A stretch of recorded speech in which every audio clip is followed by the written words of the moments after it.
All right, greetings. Welcome back to Black Bear News, where everything is connected. What's going on? We are live on Callin, Rockfin, and YouTube. And we're going to jump right into it. I want to cover this article from Chris Hedges, just to kick things off. From Just Collapse, Pulitzer Prize winner Chris Hedges has seen collapse up close. Our civilization's collapse will be unique in size, magnified by the destructive force of our fossil fuel-driven industrial society. But it will replicate the familiar patterns of collapse that toppled civilizations of the past. The difference will be in scale. Scale, remember scale. Remember the word scale. And this time there will be no exit. So we're going to read through this because Chris Hedges, great writer. And by the way, the thumbnail for the show is an AI depiction of the last human on Earth. It actually cuts off a part of it. It doesn't look, it's not pretty. The human looks a little mangled. We are not the first civilization to collapse, but we will probably be the last. The archaeological remains of past civilizations, including those of the prehistoric Cahokia Temple Mound complex in Illinois, are sobering reminders of our fate. That's also quite a good picture. I don't know. I don't think that's AI. That looks like Mr. Fish drew that. Cahokia Mounds, Illinois. I'm standing atop a 100-foot high temple mound, the largest known earthwork in the Americas built by prehistoric people. The temperature in the high 80s, along with the oppressive humidity, have emptied the park of all but a handful of visitors. My shirt is matted with sweat. I look out from the structure known as Monk's Mound at the flat land below, with smaller mounds dotting the distance. These earthen mounds, built at a confluence of the Illinois, Mississippi, and Missouri rivers, are all that remained of one of the largest pre-Columbian settlements north of Mexico, occupied from around 800 to 1400 AD by perhaps as many as 20,000 people. This great city, perhaps the greatest in North America, rose, flourished, fell into decline, and was ultimately abandoned. Civilizations die in familiar patterns. They exhaust natural resources. They spawn parasitic elites who plunder and loot the institutions and systems that make a complex society possible. They engage in futile and self-defeating wars, and then the rot sets in. The great urban centers die first, falling into irreversible decay. Central authority unravels. Artistic expression and intellectual inquiry are replaced by a new dark age, the triumph of tawdry spectacle and the celebration of crowd-pleasing imbecility. Collapse occurs and can only occur in a power vacuum. Anthropologist Joseph Tainter writes in the Collapse of Complex Societies.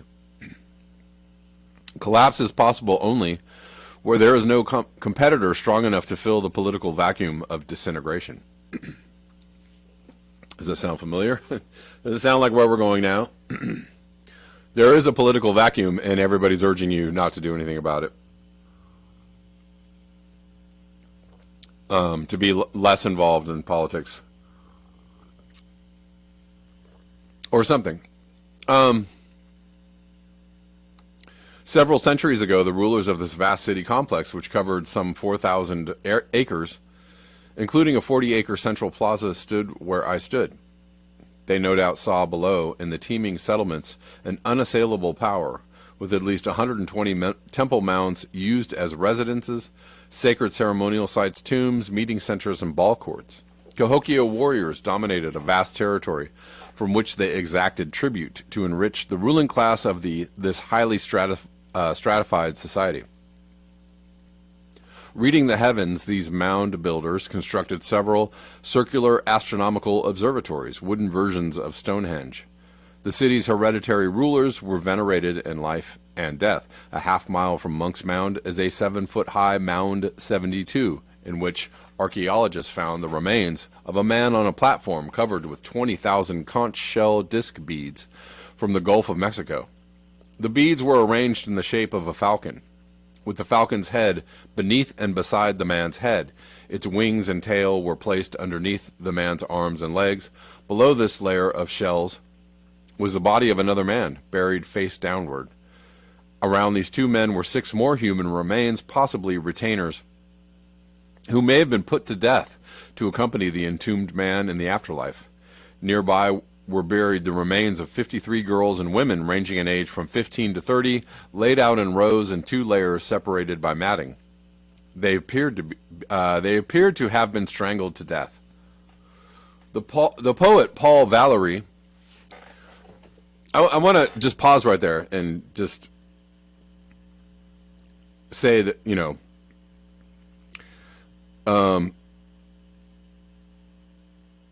even though, white people settled and, violently destroyed indigenous cultures, there's nothing redeeming in that whatsoever. That's, absolutely vile and horrible. That doesn't make indigenous cultures saints. So just remember, people are people. And they've been people for a long time. And a lot, all cultures all over the planet, going back as far as we know, have done horrific things to each other, right? Just horrible things. And that's just what people do. So we have this thing now where, as part of the PC crowd, wants to, only white people are bad, or white people are, right? It's everything evil comes from white supremacy. It's like, no, not really. Actually, people are just evil. White supremacy is evil. On what, I'm not saying white supremacy is fine or diminishing the effects of white supremacy. What I'm saying is people are evil. And they've been evil, and it's just a matter of who's more evil than the next, right? White people settled and conquered indigenous people because they were a little more evil. That doesn't, so that's just context. I don't know. I just need to say that. The poet Paul Valery noted, a civilization has the same fragility as a life. Across the Mississippi River from Monk's Mound, the city skyline of St. Louis is visible. It is hard not to see our own collapse in that of Cahokia. In 1950, St. Louis was the 8th largest city in the United States, with a population of 856,796.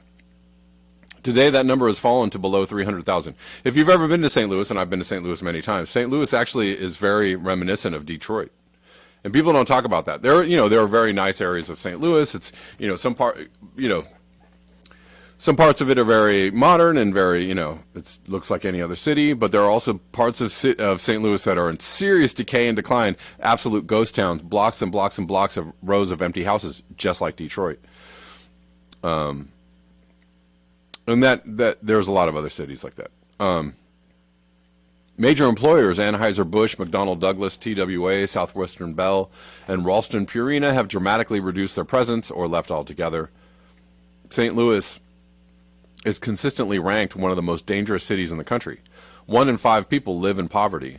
The St. Louis Metropolitan Police Department has the highest rate of police killings per capita.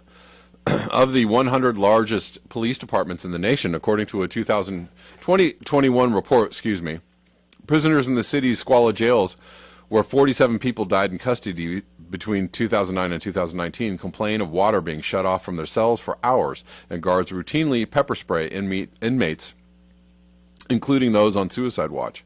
The city's crumbling infrastructure, hundreds of gutted and abandoned buildings, empty factories, vacant warehouses, and impoverished neighborhoods replicate the ruins of other post-industrial American cities, the classic signposts of a civilization in terminal decline. Just as in the past, countries that are environmentally stressed, overpopulated, or both become at risk of getting politically stressed. And of their governments collapsing, Jared Diamond argues in Collapse, How Societies Choose to Fail or Succeed. When people are desperate, undernourished, and without hope, they blame their governments, which they see as responsible for or unable to solve their problems. They try to emigrate to any coast. At any cost, They fight each other over land. They kill each other. They start civil wars. They figure that if they have nothing to lose, so they become terrorists, or they support or tolerate terrorism. Pre-industrial civilizations were dependent on the limits of solar energy and constrained by roads and waterways, impediments that were obliterated when fossil fuel became an energy source. And as industrial empires became global, their increase in size meant an increase in complexity. Ironically, this complexity makes us more vulnerable to catastrophic collapse, not less. Soaring temperatures, Iraq is enduring 120-degree heat that has fried the country's electrical grid. The depletion of natural resources, flooding, droughts, the worst drought in 500 years is devastating Western, Central, and Southern Europe, and is expected to see a decline in crop yields of 8 or 9%. Power outages, wars, pandemics, a rise in zoonotic diseases, and breakdowns in supply chains combine to shake the foundations of industrial society. The Arctic has been heating up 4 times faster than the global average, resulting in an accelerated melting of the Greenland ice sheet and freakish weather patterns. The Barents Sea north of Norway and Russia are warming up to 7 times faster. Climate scientists did not expect this extreme weather until 2050 or 2100 was the old rule of thumb was, things will be bad in 2100. And then they were like, maybe 2050. And then they're like, maybe in a couple years. Or maybe right now. Each time history repeats itself, the price goes up. The anthropologist Ronald Wright warns, calling industrial society a suicide machine. In A Short History of Progress, he writes, civilization is an experiment, a very recent way of life in the human career, and it has a habit of walking into what I am calling progress traps.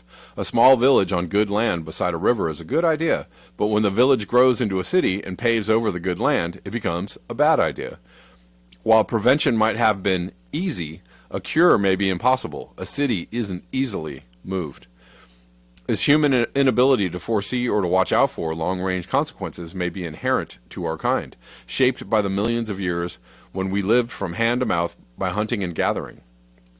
It may also be little more than a mix of inertia, greed, and foolishness encouraged by the shape of the social pyramid.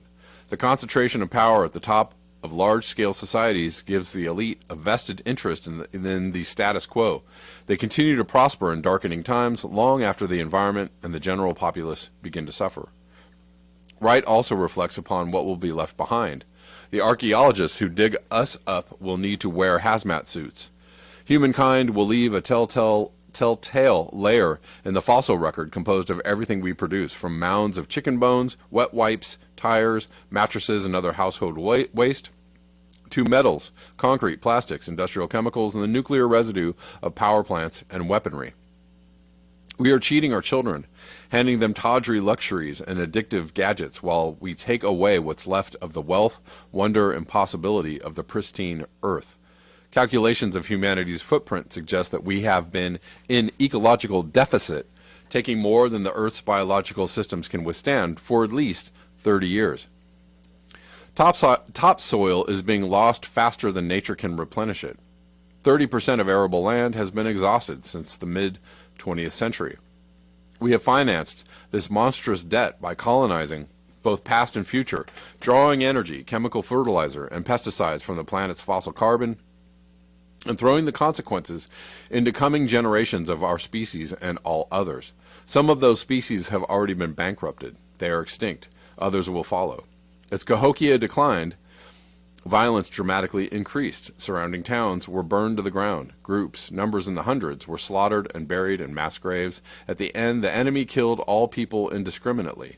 The intent was not merely prestige, but an early form of ethnic cleansing, writes anthropologist Timothy R. Pocatat. Ethnic cleansing sounds pretty racist, right? People are racist. All people are racist. Everybody's racist. We're all racist. Just, try not to be racist, but it's not one group of people owns the human trait of being racist. The intent was not merely prestige, but an early form of ethnic cleansing, writes anthropologist. I read that. In ancient Cahokia and the Mississippians, he notes that in one 15th century cemetery in central Illinois, 1/3 of all adults had been killed by blows to the head, arrow wounds, or scalping. Many showed evidence of fractures on their arms from vain attempts to fight off their attackers. Such descent into internecine violence is compounded by a weakened and discredited central authority. In the later stages of Cahokia, the ruling class surrounded themselves with fortified wooden stockades, including a 2-mile-long wall that enclosed Monk's Mound. This sounds familiar, right? So where's there? They just put up a wall around the Capitol, right? I'm sure they'll start putting walls up all around D.C. in the next couple of years.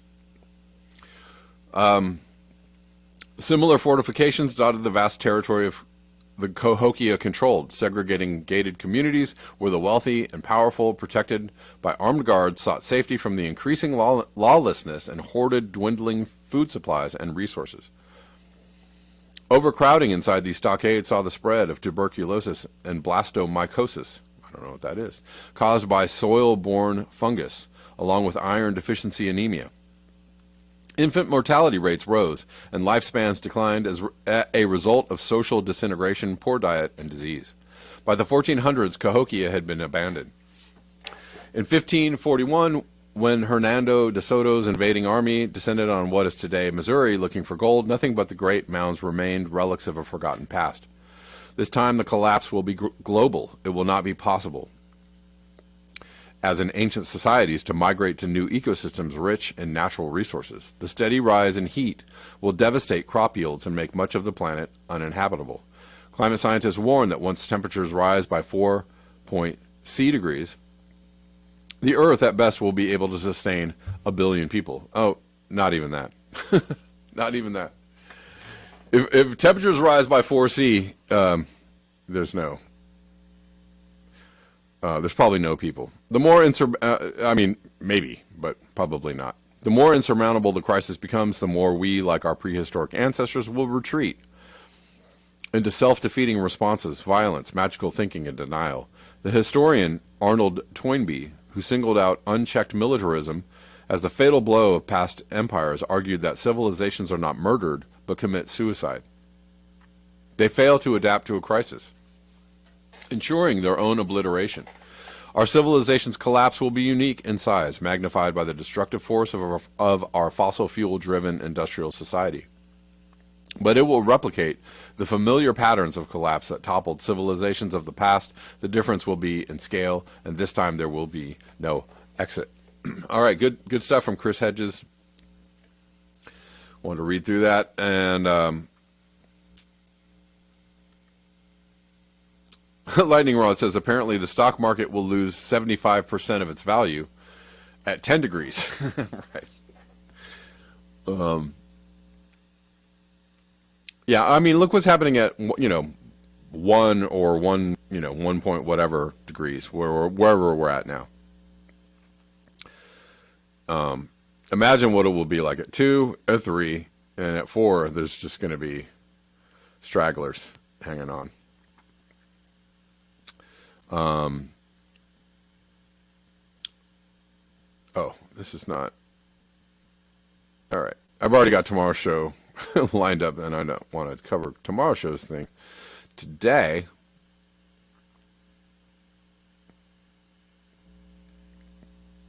But Chris Hedges gets it. Poppy sent me this about a lightning bolt, and the interesting thing about, I saw somebody, saying, they're saying that climate change is making lightning stronger. Oh yeah, it actually does. I mean, they were saying it like, oh, that's so ridiculous. People that just don't understand anything should not opine on things they don't understand. Because it does. Climate change actually does make lightning. I mean, consider there's more energy in storm systems. Consider there's more moisture in the air. Consider what would happen to electricity, right? In a stronger storm system, more moisture in the air. Do you think that lightning might be stronger and or more prevalent? The answer is yes. But,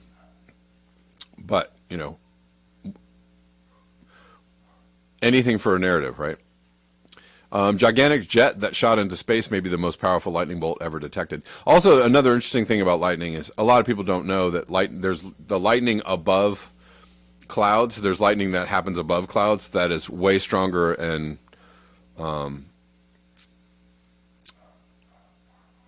does stranger things and makes all kinds of lights and stuff. The sky turns dark, heavy rain falls, a bolt of lightning crackles through the air, but instead of striking down toward the ground or zipping sideways between the clouds, this lightning bolt does something unexpected. It blasts straight upward from the top of the cloud, shooting 50 miles into the sky, grazing the lower edges of space. Bolts like these are called gigantic jets. They are the rarest and most powerful sort of lightning, occurring as few as 1,000 times a year and emitting more than 50 times as much energy as a typical lightning bolt. And now scientists have just detected the single most powerful gigantic jet yet. In a study published August 3rd in the journal Science Advances, researchers analyzed a gigantic jet that shot out of a cloud over Oklahoma in 2018. By studying the jet's radio wave emissions using satellite and radar data, the team learned that the bolt moved approximately 300 coulombs, I don't know how to pronounce that, coulombs, of energy from the top of the cloud to the lower ionosphere, the layer of charged particles that separates Earth's upper atmosphere from the vacuum of space, or roughly 60 times the 50 coulomb output of a typical lightning bolt. The charge transfer is nearly double the previous size, previous largest by gigantic jet, and is comparable to the largest ever recorded for cloud-to-ground strokes. Anyway, it's very interesting. I'm not going to really cover any more of this, but I just want to talk about this for a moment.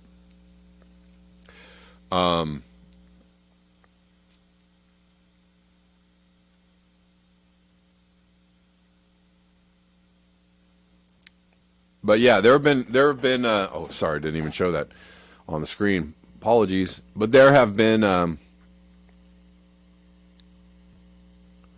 lot of lightning strikes. There's more lightning strikes happening. That is just verifiable, right? And more people are getting hit by lightning. And that is caused by climate change, right? It's not a moment when it's, there's not an own. They say it's caused by climate change. It is caused by climate change. That's actually scientifically correct.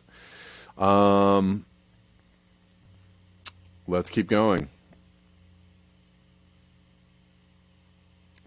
How much will the climate bill reduce emissions? This Poppy sent me this. We've been talking a lot about this climate bill, and we already know it's as described yesterday as a climate suicide pact.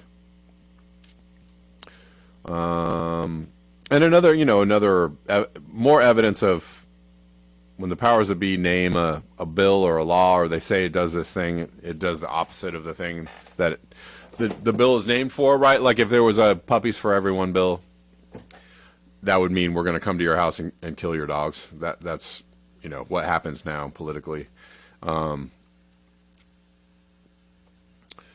Modeling IRA carbon cuts, caveats, uncertainty, and luggage. This is about the climate bill. Emissions models can understate the difficulty of rapidly reducing carbon dioxide this decade, yet most observers are accepting at face value the Senate climate bill's promise to cut carbon almost in half. Anyways, they're saying it's going to cut. Oh no, I'm not going to be able to read this whole thing. Well, I guess I won't read the whole thing. I'll read what I can, or maybe I can gerrymander it. Anyways, they're saying that the Inflation Reduction Act is going to spur a rapid deceleration of carbon dioxide. Are they right? Emissions modeling comes with caveats. It can take more than a decade to build an interstate transmission line to connect renewable energy generation to major metropolitan areas. In other words, emissions models can understate just how difficult it will be to rapidly reduce emissions this decade. Modelers themselves are generally open about that fact.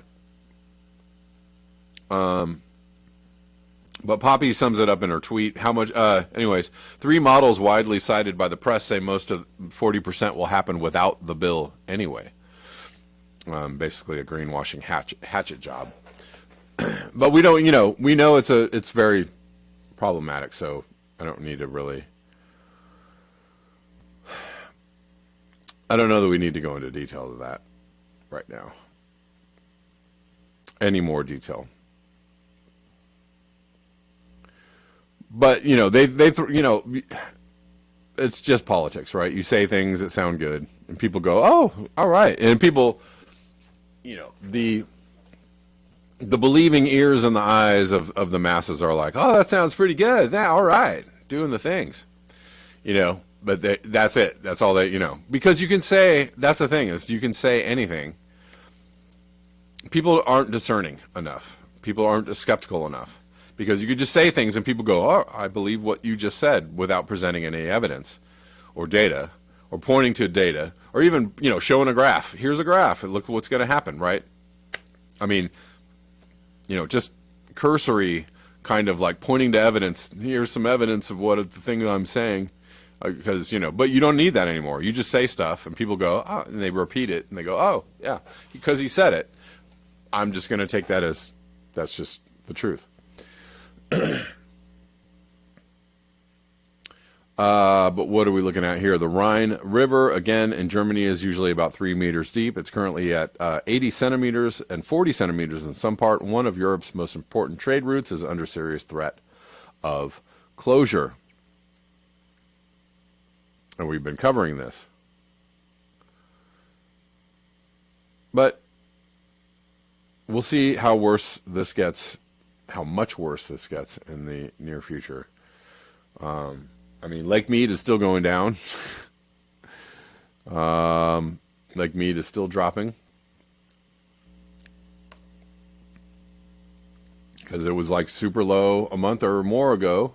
And it's, still summer. Still hot. The officialized 43.6 C recorded at Shush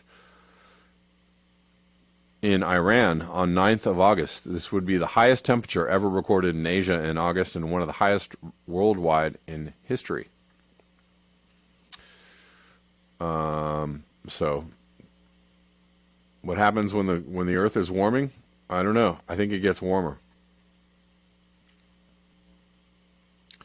Let's look at this from Fantomas. Excuse me.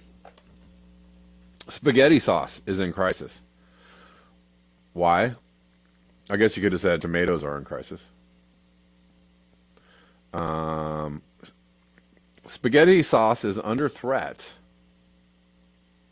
Why? Because there's a water crisis, and the water crisis is making it difficult to grow tomatoes. Production of California processing tomatoes has fallen from a 2015 peak. That's right here. That's where I live. It's hot today, by the way. Did I tell you that? It's, again, another forecast of, 95, 97, something. Tomatoes are getting squeezed. California leads the world in production of processing tomatoes, the variety that gets canned and used in commercial kitchens to make some of the most popular foods. The problem is that the worst drought in 12,000 years is forcing, 1,200 years, is forcing farmers to grapple with a water crisis that's undermining the crop, threatening to further push up prices from salsa to spaghetti sauce. We desperately need rain, Mike Montana, head of the California Tomato Growers Association, said in an interview. We are getting to a point where we don't have inventory left to keep fulfilling the market demand. Whoa. Lack of water is shrinking production in a region responsible for a quarter of the world's output, which is having an impact on prices of tomato-based products. So look for that to go up in price as well as everything else. I just bought some oats, and they went up 50%. I use quite a bit of oats, raw oats in cooking. And I was like, dang, these things are really expensive now. Gains in tomato sauce and ketchup are outpacing the rise in U.S. food inflation, which is at its highest in 43 years, with drought and higher agricultural inputs to blame. With California climate change forecasts calling for hotter and drier conditions, the outlook for farmers is uncertain, if not bad. It's real tough to grow a tomato crop right now, Montana said. On one side, you have the drought impacting costs because you don't have enough water to grow all your acres. And then you have the farm inflation side of it, with fuel and fertilizer costs shooting up. California restrictions limiting groundwater use and soaring costs for labor, fuel, and fertilizer have caused headaches for producers such as Wolf Farming. It costs a Fresno County-based grower and processor around $4,100 an acre to grow and harvest a tomato crop these days, compared with $2,800 a decade ago. Wow. According to Rick Blankenship, Vice President of Farming Operations, most of the increases have been in the last 2 years. This season's bounty costs more and delivers less. Yields are way off this year, Blankenship said in an interview. Coupled with drought, we've had high temperatures, and that in itself creates an issue where the tomatoes are so hot that they just don't size properly, so you have a lot of tomatoes on a plant, but they are smaller. Okay, I think that sums it up.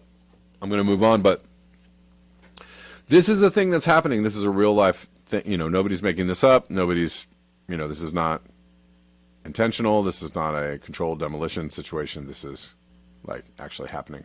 I can tell you, so I'm growing figs, or I have a fig tree, and I try to get all the figs off the tree and make a bunch of preserves. And I went out to pick some figs the other day, and all of the figs, this is, you know, kind of tied into the UV thing.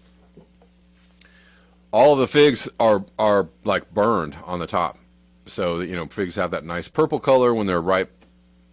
These are purple, but on the top there's this flash of like yellow orange, like, which looks like a lot of the leaves on my plants and trees in my yard because they're getting just fried by the sun. So I guess, you know, I got to get these figs out from under the sun before they burn.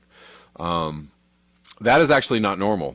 That is not a thing that happened in years past. That is a new thing.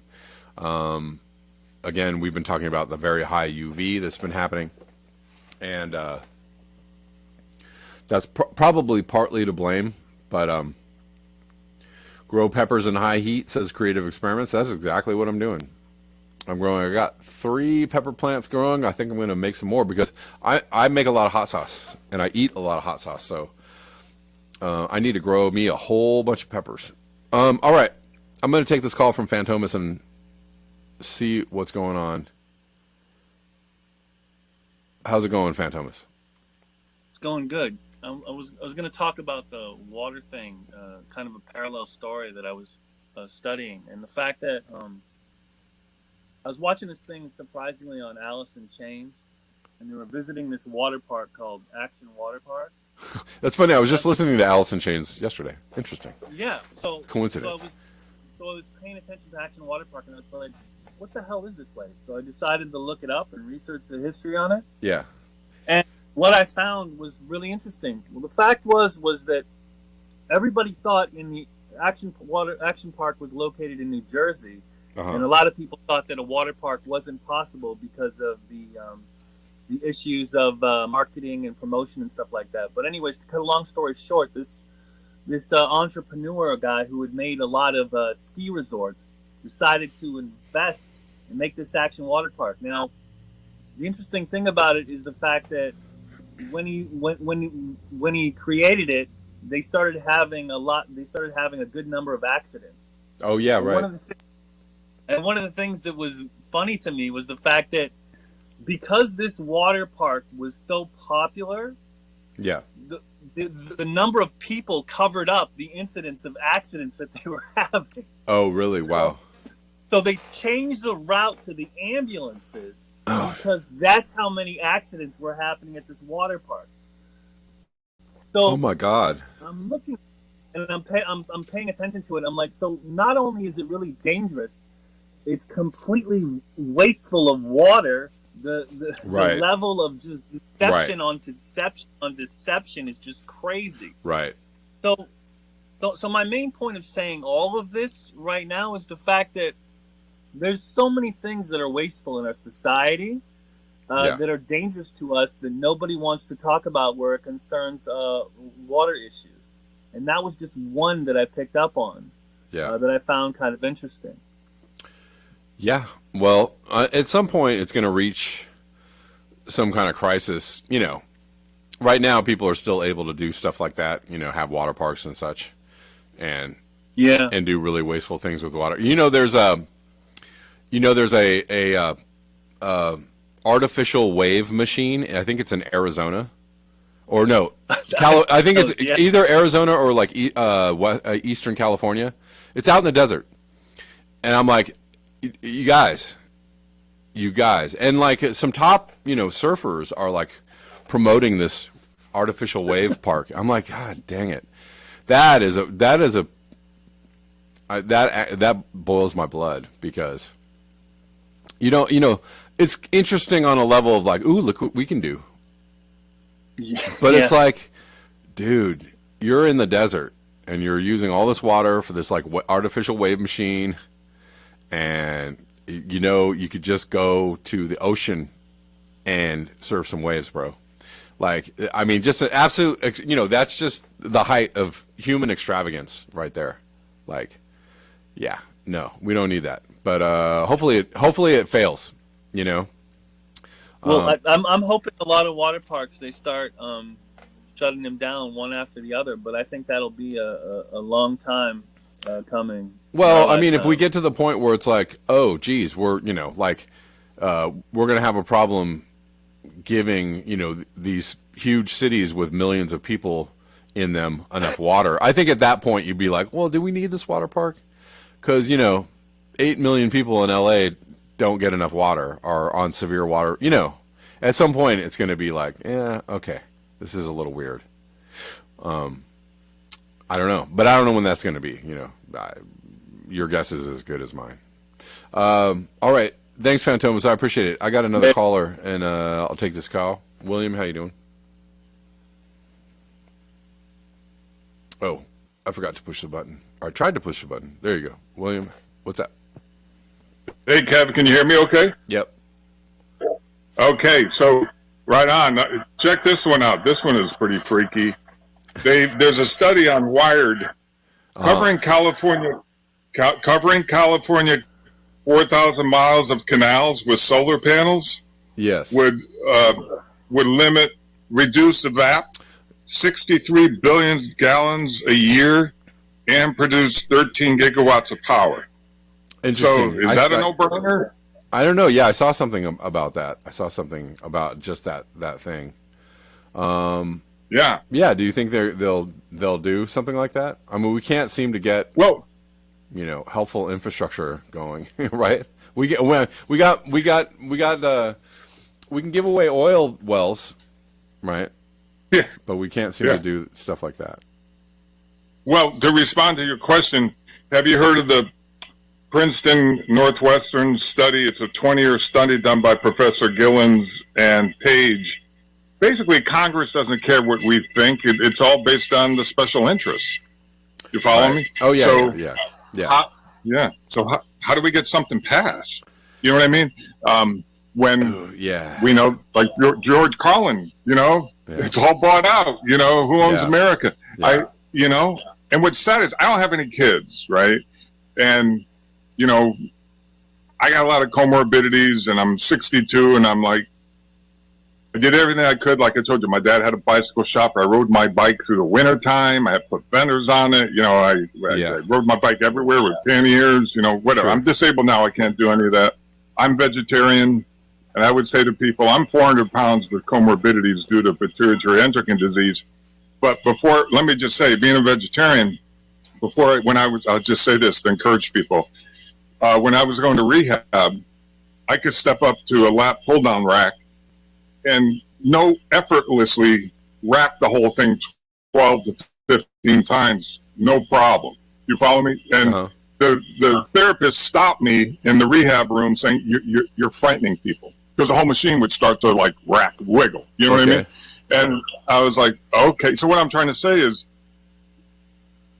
you can be a vegetarian, and I eat, according to Ezekiel 4:9, a combination of lentils and sprouted beans and things of that nature, and grains, and get your complete protein. I mean, I know a lot of people like beef, and I'm not. Whatever you want to do is your thing. Right. All I'm saying is, you know, there's a lot of ways, like you said, growing your own vegetables and things you're doing.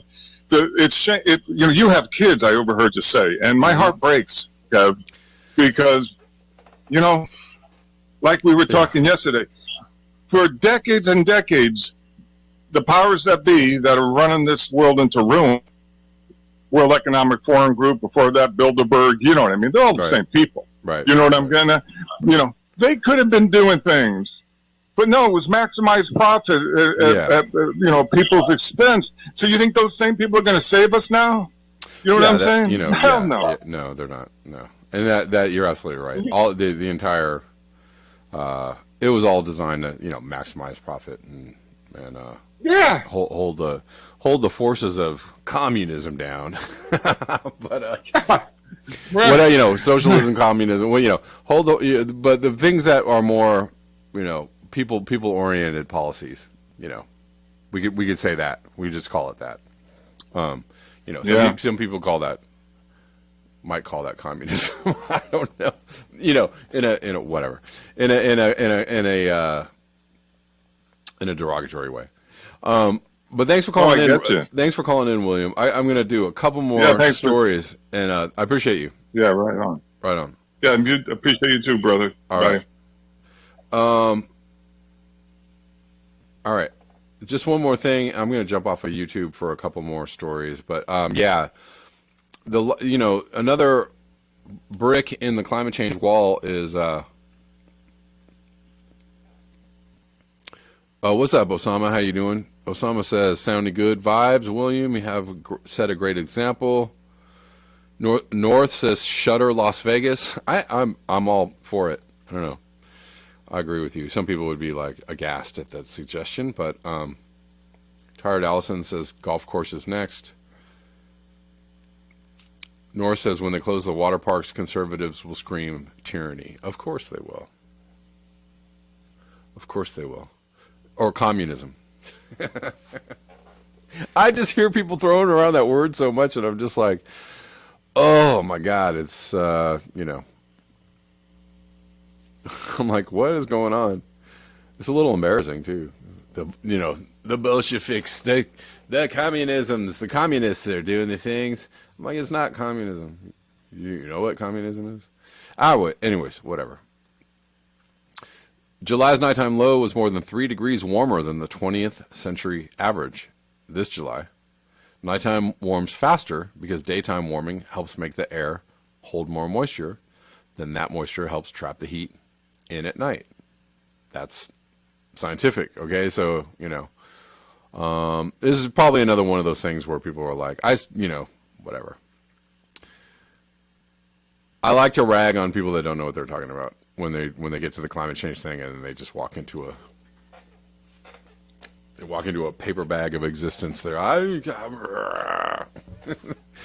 trying to fight their way out of not understanding something. But you know, I heard one journalist say something about, well, the Arctic is heating up 3 times faster than the rest of the planet. How could that possibly be? Or this country is heating up faster than over here. And I'm like, yeah. If you actually took some time to check out some climate change science, you'd go, oh, that's why. You know, but anyways, hot nights, U.S. in July set new record for overnight warmth.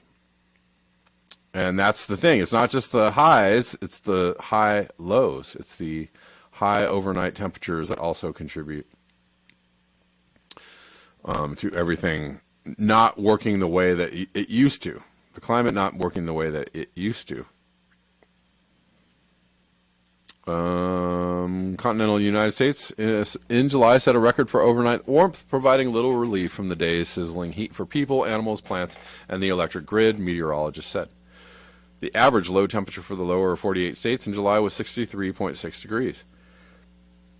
That's pretty warm, 63 degrees for a low, which beats the previous record set in 2011 by a few hundredths of a degree. The mark is not only the hottest nightly average for July, but for any month in 128 years of record keeping,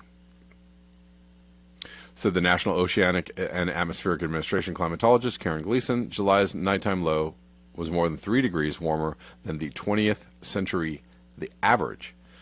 Scientists have long talked about nighttime temperatures reflected in increasingly hotter minimum readings that usually occur after sunset and before sunrise being crucial to health. When you have daytime temperatures that are at or near record high temperatures, and you don't have that recovery overnight, this was apparently what led to all the cows dying in Kansas, but I'm taking at face value of what they're saying, so I don't know. There's a possibility that something else could have went on there, but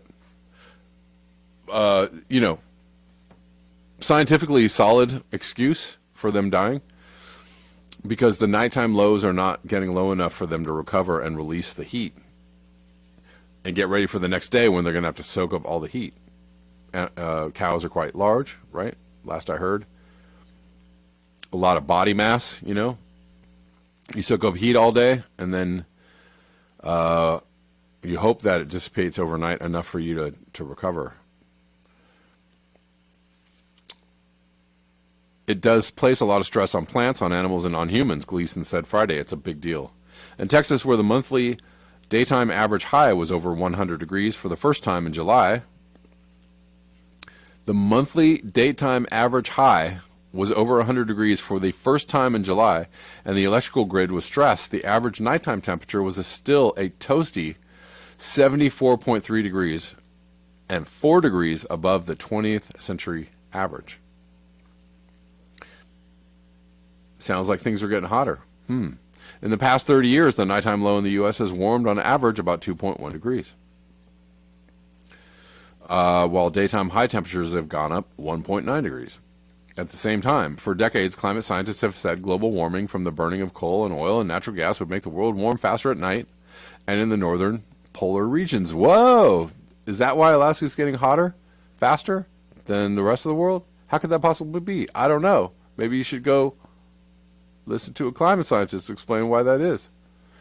A study earlier this week said the Arctic is now warming 4 times faster than the rest of the globe. Because it is.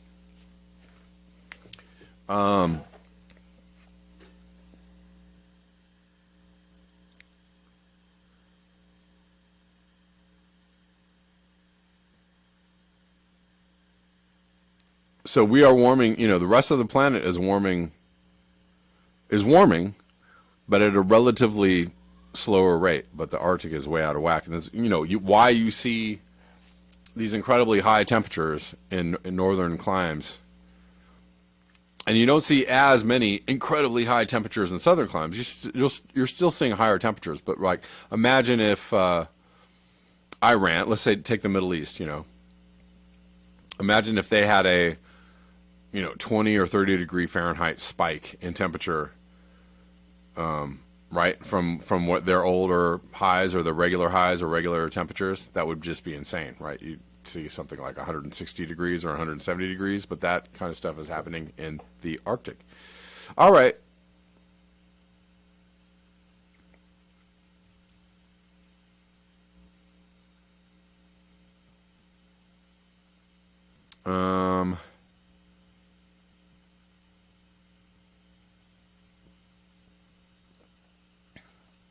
All right, so I'm going to jump off of YouTube, guys. I got a couple more minutes left. YouTubers, thank you. I'll see you all tomorrow at